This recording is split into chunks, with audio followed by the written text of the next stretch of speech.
நல்லா புரிஞ்சுக்கொள்ளுங்க. மாம்சத்துக்கு ஒன்று தேவை, ஆத்துமாவுக்கு ஒன்று தேவை. கரெக்டு தானேங்க? மாம்சத்துக்கு என்ன தேவை? நீங்கள் சொன்னீங்க பார்த்தீங்களா, சாப்பாடா?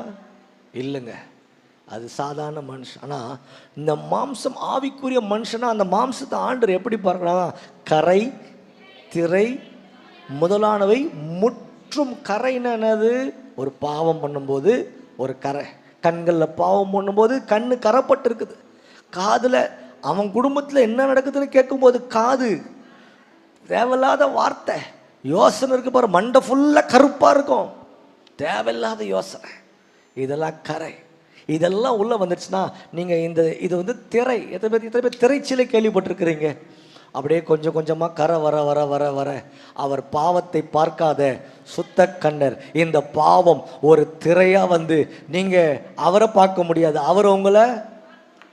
இதான் திரை. கரை, திரை முதலானவைகள் முற்றும் நீங்கணும்னா இயேசு கிறிஸ்துவின் ரத்தம் ஊற்றப்படணும். இதான் நீதிமானாக்கப்படுகிற மூணாவது ப்ராசஸ். எத்தனை பேருக்கு புரியுதுங்க?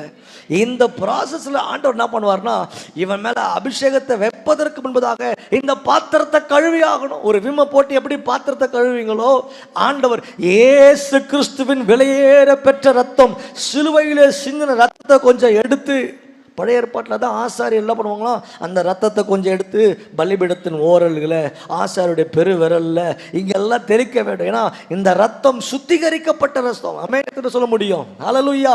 இந்த ரத்தத்தினால ஆண்டவர் நம்முடைய பாவங்களை எல்லாம் மன்னிச்சிருக்கிறார். எத்தனை பேர் ஆமென் சொல்ல முடியும்?